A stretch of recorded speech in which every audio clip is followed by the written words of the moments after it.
Sahabat Fresh Juice dimanapun Anda berada, kita berjumpa kembali dalam Fresh Juice hari ini, Selasa 24 November 2020. Bacaan dan renungan akan dibawakan oleh Romo Albertus Joni SCY dari Wisconsin, Amerika.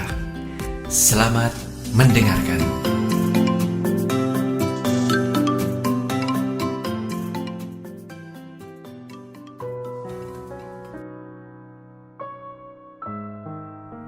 Sahabat Daily Fresh Juice yang diberkati Tuhan, hari ini 24 November 2020 adalah peringatan Santo Andreas Dumlak, imam dan rekan-rekan martir dari Vietnam. Saya Romo Albertus Joni SCY mengundangmu hari ini untuk masuk ke wilayah sabda yang menghidupkan. Maka siapkan batinmu, tenangkan hatimu untuk mendengarkan firman Tuhan yang menyegarkan.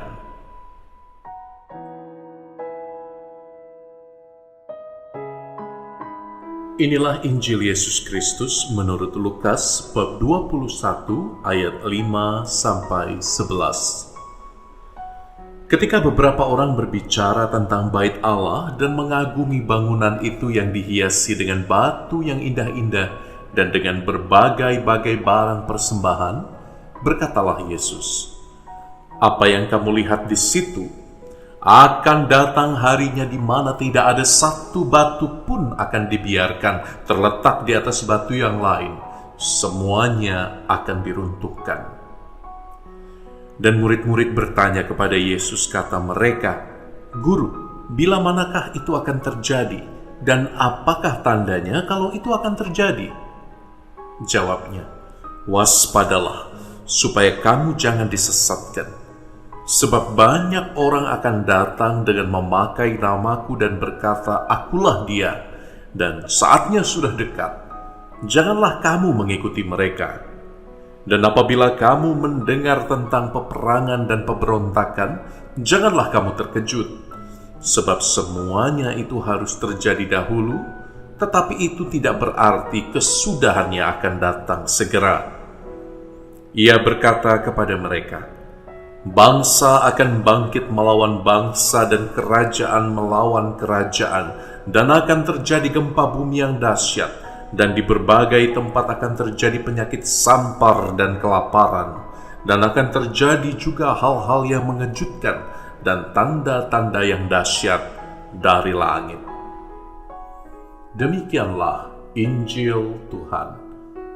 Terpujilah Kristus.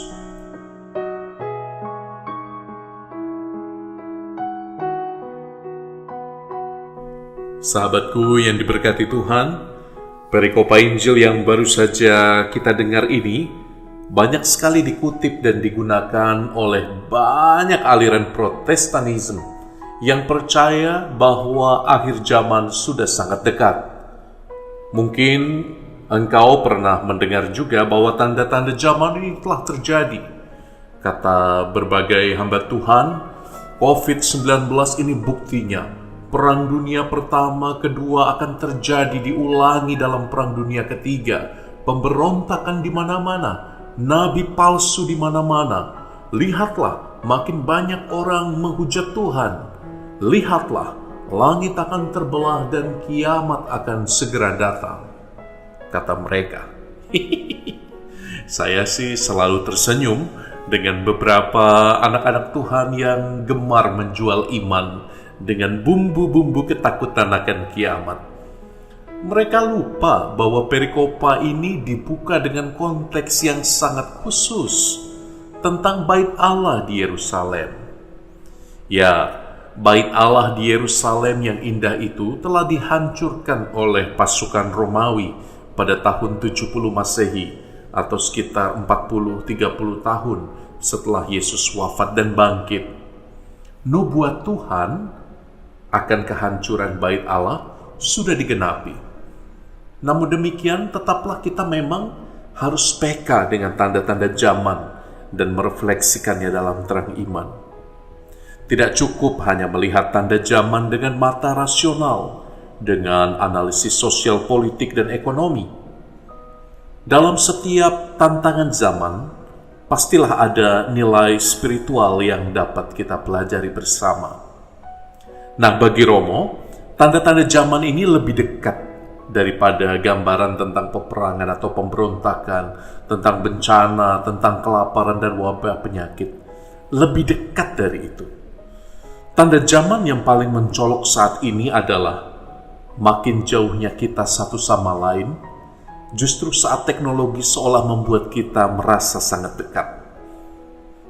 Paus Fransiskus dalam ensikliknya Tutti Fratelli, semua orang bersaudara, mengingatkan kita bahwa kita harus kembali menekankan perjumpaan yang nyata, perjumpaan daging ke daging, wajah ke wajah, perjumpaan yang tidak dimediumkan oleh teknologi saja.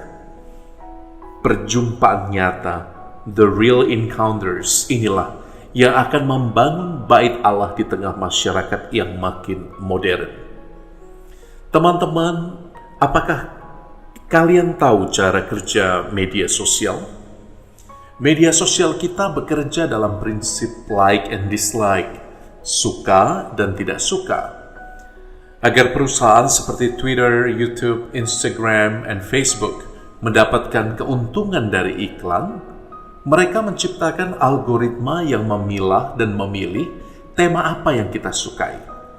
Itu sebabnya kita selalu mendapat suggestion atau usul tentang video, lagu, posting, dan berita yang kita sukai. Yang kita tidak sukai tidak akan keluar di laman suggestion-nya. Akibatnya adalah bahwa kita hanya dapat melihat satu sisi dari uang koin. Dan kita menjadi yakin bahwa sisi kebenaran kita sajalah yang paling benar, yang paling pasti. Facebooknya orang-orang yang percaya akan teori bumi datar misalnya, akan mengusulkan pertemanan dengan mereka yang juga percaya bahwa bumi itu datar. Itu sebabnya kita akan dikelilingi oleh orang-orang yang satu ide, satu pikiran, satu hobi. Kita akan makin yakin bahwa bumi itu datar ketika hidup dalam lingkaran believers-nya. Dan engkau tahu bahwa kita dapat mengganti subjek teori bumi datar ini dengan tema apapun. Dalam pemilihan presiden yang lalu misalnya di tanah air, kau masih ingat bukan bagaimana masyarakat dibelah dalam polarisasi, cebong dan kampret, dan bagaimana emosi kita sebagai bangsa menjadi begitu negatif. Dalam hidup sosial keagamaan misalnya, justru ketika teknologi media sosial semakin banyak digunakan, kasus-kasus intoleransi semakin meningkat di tanah air. Ini fenomena yang sangat menarik. Dalam hidup berkeluarga saja misalnya, kasus-kasus kecanduan smartphone semakin merajalela. Pasangan tidak lagi saling sapa, anak-anak tidak lagi menjawab orang tuanya ketika ditanya, para remaja makin rentan dengan kasus kekerasan seksual. Penelitian bahkan menunjukkan bahwa penggunaan media sosial berkontribusi cukup besar pada gangguan kesehatan mental anak-anak muda. Mereka cenderung berpikir bahwa hidup mereka tidak sebahagia teman-teman yang bisa posting fotonya di Instagram sedang jalan-jalan di luar negeri. Mereka merasa tidak setampan atau tidak secantik teman-temannya yang punya banyak followers misalnya. Angka remaja perempuan Amerika yang masuk rumah sakit karena self-harm atau melukai diri sendiri meningkat hebat sampai 189%, atau hampir 3 kali lipat lebih banyak dari awal tahun 2000. Angka bunuh diri di kalangan subjek penelitian yang sama juga menunjukkan peningkatan hingga 151% dibandingkan tahun 2000-an. Kenaikan angka yang mengerikan ini, anehnya, sejalan dengan peningkatan jumlah sosial media sejak awal 2009. Bagi saya, sahabatku, kiamat itu jauh lebih dekat dari soal perang, soal kehancuran di belahan dunia yang asing. Kiamat telah dimulai saat kita gagal mengenali potensi kehancuran demokrasi, potensi kehancuran cara kita menjadi saudara dalam kemanusiaan yang dibawa oleh benda yang selalu kita kantongi. Kiamat menjadi dekat saat kita menjadi makin tidak bahagia dengan diri sendiri dan lalu mengambil banyak keputusan bodoh dalam hidup karena kita terlalu lama terpapar layar telepon yang disebut sebagai pintar. Ironis sekali. Teman-teman yang diberkati Tuhan, hari ini sabda Tuhan menegur kita semua, aku dan engkau. Apakah aku peka? Apakah aku cukup sensitif dengan semua tanda-tanda zaman di era modern ini? Apakah aku telah lupa cara menjadi manusia di zaman serba digital ini? Seberapa banyak aku bersama Roh Kudus memegang kendali atas hidupku?